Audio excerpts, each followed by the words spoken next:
Okay, so ayan guys. Ngayon lang ito nangyari sa akin sa buong kontrata ko dito sa company ko, which is ililipat ako ng panibagong barko. So hindi ko rin ito inaasahan. Kaya wala tayong magagawa. Company needs, let's go! So ayan, umpisa na nating mag-impake. Dahil biglaan, naglaba ako agad. Tapos nilagay ko na direkta sa maleta pagkatapos.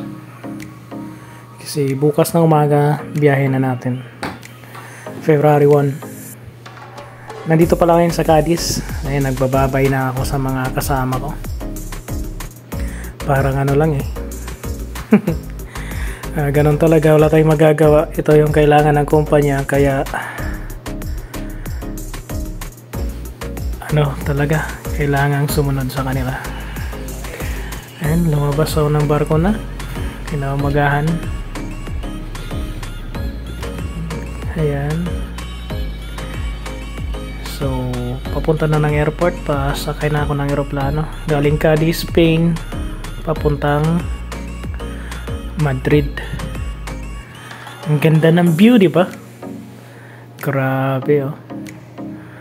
Ang linis pa ng lugar nila. Talagang nakakamangha. So, kinakabahan din ako sa flight ko na to kasi kaya nga sinasabi ko, sakay pa ng train ang hahanapin pa yung gate. Ang laki kasi ng airport dito sa Madrid. So ano, kanina pa ako naglakad, hahanapin ko yung train na sakayan papuntang gate ko. Let's go. Ayun, after halos 1.5 oras nahanap ko na rin yung gate ko. Sumakay pa ako ng tren na napakalayo. Umpisa na yung boarding papuntang Miami na to. Ito habang ano, grabe pinagdaanan to sa Madrid. Ang laki ng airport nila, kaya good luck sa mga dadaan ng Madrid. Kailangan basahin nyo kung saan kayo kasi sasakay pa kayo ng train kapag malayo yung gate nyo. At ngayon lumapag na nga rin dito sa Miami. Nandito na, binigyan din ako ng hotel dito sa Miami. So nag-hotel muna ako rito. Ayan ang hotel ko, binigay nila sa akin dito sa Migusuki, malapit lang sa airport dahil bukas may biyahe na naman ako papuntang Honduras. So ayan, pahinga muna para bukas ready na ulit sa flight. May kasama pala ako rito. Ayan, kinabukasan, kinamagahan, biyahe na dito ako sa ano. Kaya yun, nalilito na ako.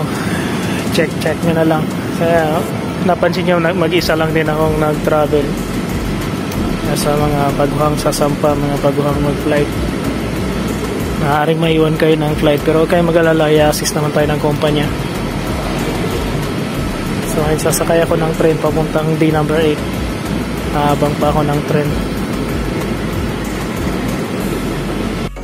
And sabot ng halos mag-1 oras na ako naglalakad. Ako na sa gate ko kasi sira yung train. Grabe experience to.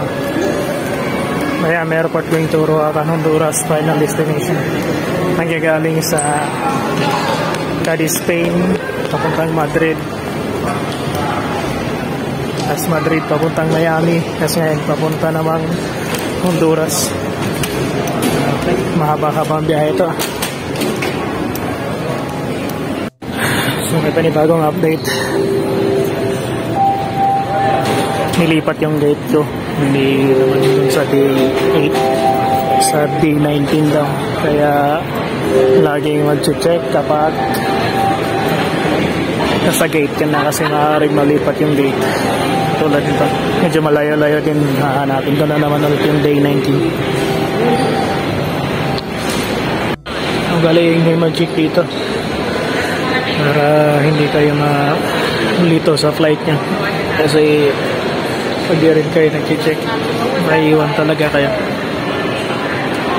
Ayan, pag biyahe na tayong papuntang Honduras. Ayan, pagdating ng Honduras, baggage claim, tapos direktang hotel.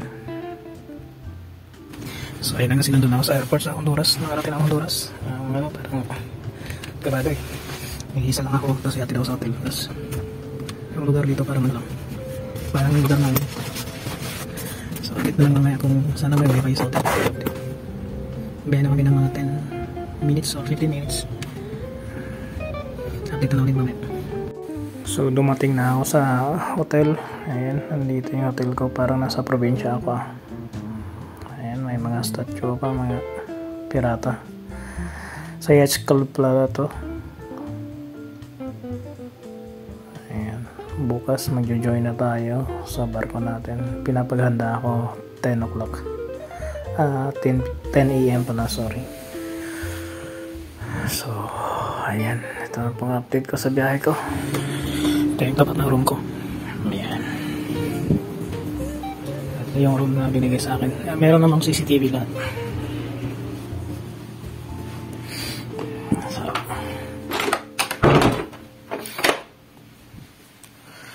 higaan,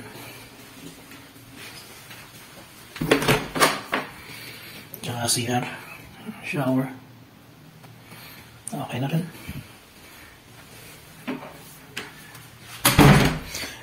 Kaya bukas ready na. Sasampa na tayo sa pinakamalaking barko sa buong mundo, ang Icon of the Sea. Kaya magpapahinga na para ready na bukas sa trabaho.